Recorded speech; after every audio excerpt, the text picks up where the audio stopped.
For nearly 2,000 years, there's been this one single question that has, literally shaped empires and defined faith for billions of people. And what's wild is that the answer once came down to a single letter in the Greek alphabet, and then, much later, a vision in a forest. So let's dive into how we ended up with two very different answers. So, what is the question? On the surface, it seems pretty simple. How is God defined? But the answer, well, let's just say that's where things get really, really complicated. This single question has sparked some of the most intense, passionate, and frankly, world-altering debates in all of history. All right, let's hop in a time machine and go way back to the 4th century. You've got Christians all over the massive Roman Empire, and they're all wrestling with this one huge question. What is the real nature of Jesus? Is he fully God? Is he something else entirely? And these disagreements weren't just quiet little chats in a church. Oh no, they were becoming a major problem for the whole empire. So yeah, this was way beyond some quiet academic debate. It turned into a full-blown public showdown. And the epicenter of it all? The bustling intellectual hub of Alexandria. And right at the heart of it all were two major figures. Okay, so on one side, you've got this guy Arius, a really popular priest. And his logic was pretty straightforward. He was like, look, if God the Father begat the Son, then there had to be a time when the Son didn't exist, right? So for Arius, Jesus was a created being. The most amazing, magnificent creation ever, for sure, but still a creation. But then, on the other side, you have his boss, Bishop Alexander, and he's saying, whoa, hold on, that idea is dangerous. His point was, if Jesus isn't fully God, co-eternal with the Father, then how could his sacrifice possibly be big enough to save all of humanity? The stakes were huge. And Arius, he boiled his entire argument down to this one super powerful and really controversial phrase: there was a time when he was not. And man, that line spread like wildfire. It just perfectly summed up his side of things and really crystallized the whole debate. It became the ultimate line in the sand. So you can imagine, this debate got so fierce, so widespread, that it actually started to threaten the stability of the entire Roman Empire. And when that happens, well, you get the attention of the man in charge, Emperor Constantine. See, he had recently embraced Christianity, and he saw a unified church as a great way to unify his empire. He needed this whole argument settled, like yesterday. So, what does an emperor do? Well, in the year 325 AD, Constantine does something totally unprecedented.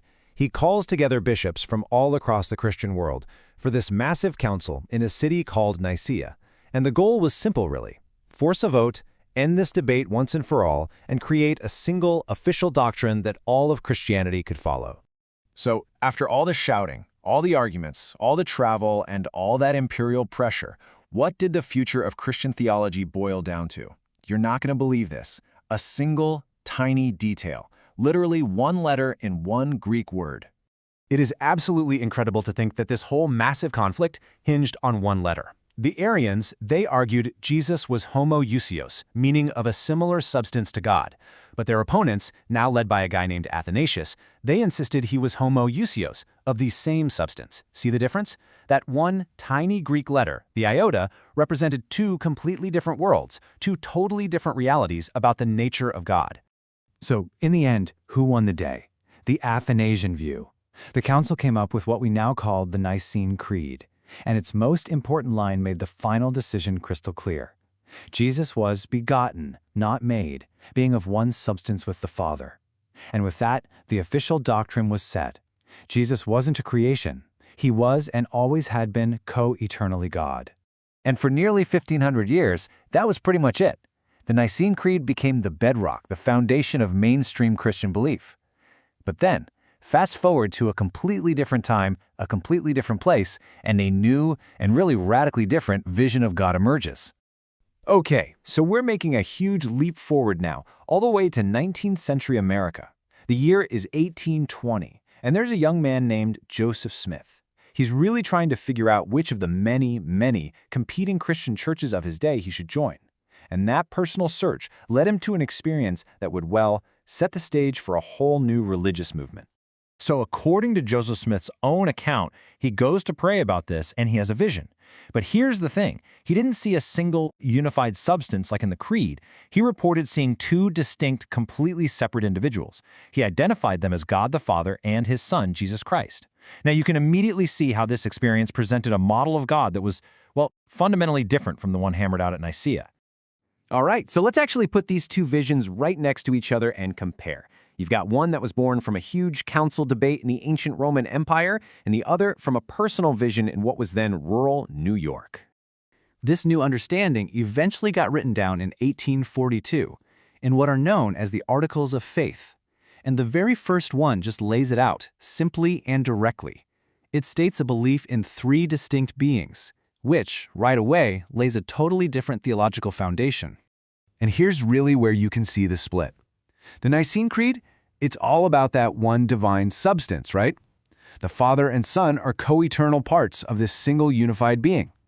But the first article of faith, it's describing three distinct beings. They are separate individuals. So where's the unity? Well, it doesn't come from sharing a substance, but from sharing a single unified purpose. So what we're left with are two completely different origin stories, right? One is this huge imperial council that hammered out a theological compromise through intense debate. And the other is a personal revelation that just presented a different reality altogether. And both of these paths led to incredibly powerful, distinct, and influential ways of understanding God. And that really brings us to the final thought, doesn't it? It's just such a powerful reminder of how history actually happens. I mean, how does a single moment, whether it's a heated debate over one letter in a council chamber or a quiet vision in a grove of trees, how does that one thing go on to shape the most fundamental beliefs of millions and millions of people for centuries to come? It's really something to think about.